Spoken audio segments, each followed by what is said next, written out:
Ito, nagpa-firing kami. Sniper rifle. Ay, binibidyo pa. Ayaw, hi ka muna sa video. Ano ka na, bigyan mo ako ito. Para kay ang gagawin na lang nila Ayan. pag-iputok ng tropa yan. Sir Saban, ito yung pinakamagaling niya sniper namin. Yung, di ba yung pang-ayos ka? Kita yun yung mga sipat ni Sir Saban. Kita mo dyan sa...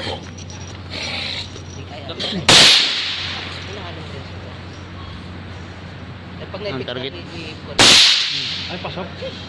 500 meters, kitang-kita pa rin. Hindi pwede ko. Ganun ko ba ito? Dinampot ko lang doon.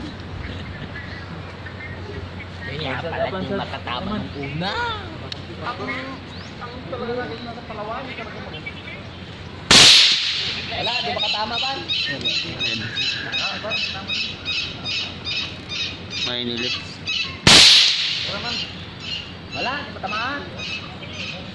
Yung puti na yun yung target. Kung pairing yun, sulit yung pangalan ko dyan eh. Okay.